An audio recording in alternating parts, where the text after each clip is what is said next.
मनुष्य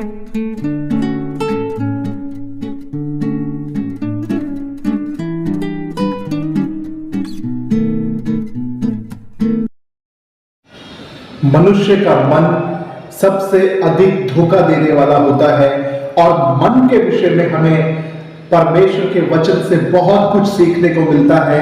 हम मन के विषय में आज थोड़ा सा और देखेंगे कि कैसे शैतान मनुष्य के मन को यूज करके मनुष्य को धोखा देता है।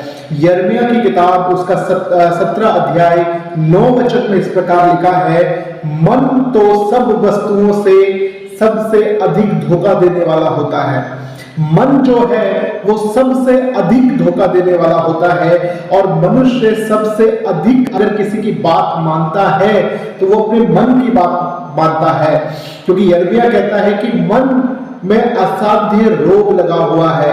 आप सोचिए, जिस मन की इच्छा के अनुसार हम अपना जीवन चलाने की कोशिश करते हैं वो ऐसा है जिसमें असाध्य रोग लगा है, वो बीमार है और हम उस बीमार मन की बात सुनकर अपने जीवन को बेहतर बनाने की सोचते हैं, लेकिन उसका रिजल्ट हमेशा हमारे जीवन में बुरा ही पड़ता है, क्योंकि हमें परमेश्वर के वचन की सुनना जरूरी है, ना कि अपने मन के अनुसार हम चले।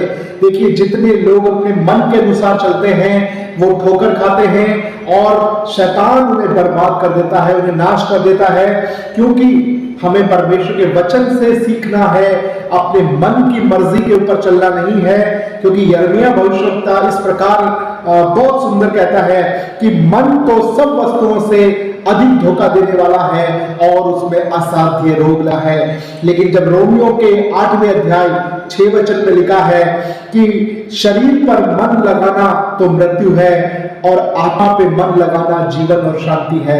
देखिए, मन आप कहां लगा रहे हो? इस शरीर के कामों में मन लगा रहे हो तो मृत्यु ही उत्पन्न होगी, परंतु इस मन को आत्मा के ऊपर, आत्मिक बातों के ऊपर लगाओगे तो ये जीवन को उत्पन्न करता है।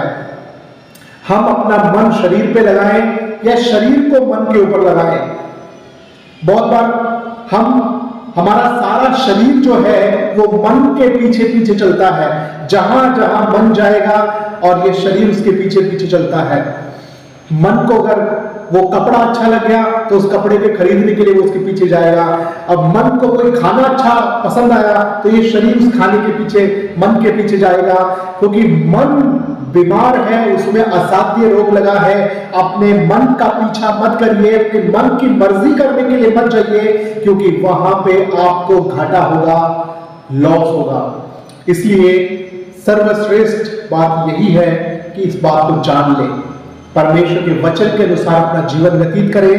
देखिए, भजन संहिता 103 तीसरे अध्याय में परमेश्वर का दास दाऊद यूं कहता है मेरे मन यहोवा को धन्य कहे और जो कुछ मुझ में है वो यहोवा को धन्य कहे।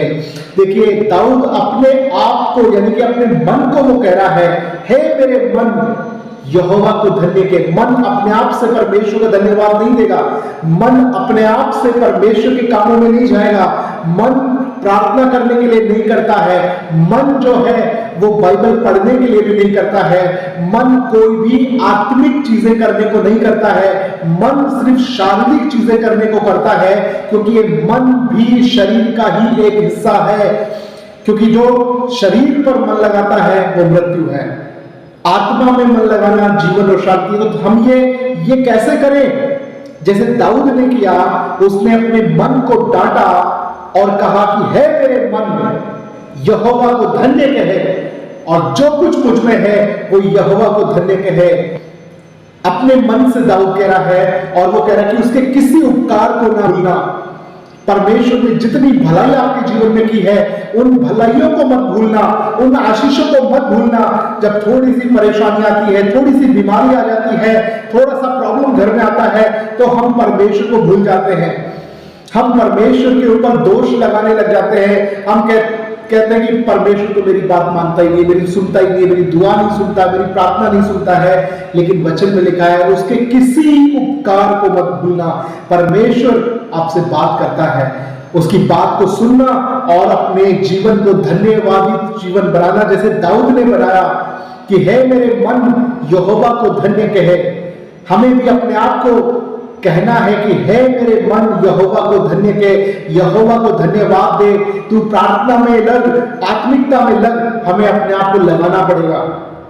जैसे हम अपने बच्चों को कहते हैं कि प्रार्थना करो, आराधना करो, वचन को पढ़ो, उनको कहते हैं, वैसे ही हमें अपने आप को भी कहने की आवश्यकता है कि हे मेरे मन यहोवा को धन्य कहे। उठ और प्रार्थना कर। प्रार्थना का समय हो गया है, वचन का समय हो गया है, वो वचन पढ़ना है, मुझे आत्मिकता में बढ़ना है। जैसे परमेश्वर के दास पौलुस कहते हैं कि मैं अपने आप को मारता हूं, कूटता हूं और वश में लाता हूं। तो प्रभु के दास यहां पे अपने शरीर को मारने की बात नहीं कर रहे, वो मन को मारने की बात कर रहे हैं। पौलुस कहते हैं कि मैं अपने आप को मारता हूं, कूटता हूं और वश में लाता हूं। इसका अर्थ है कि मैं अपने मन को मारता हूं और मन को कूटता हूं और मन को वश में लाता हूं, क्योंकि ये मन भटकने वाला है। ये मन हजारों किलोमीटर ट्रैवल कर सकता है। आज हम यहां खड़े हैं, लेकिन अमेरिका में हमारा मन जा सकता है। हमारा मन किसी भी देश में ट्रैवल कर सकता है।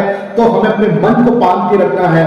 जैसे पौलुस कहते हैं कि मैं अपने मन को मारता हूं, कूटता हूं और उसे वश में लाता हूं, ताकि वो सिर्फ परमेश्वर के काम में, खुदा के राज्य में आनंद लेना सीखे, परमेश्वर के राज्य में बढ़ना सीखे, परमेश्वर के वचन में मन लगाना सीखे। ये हमारी जिम्मेदारी है कि हम अपने आप को भी कहें कि हे मेरे मन यहोवा को धन्य कहे। Praise the Lord.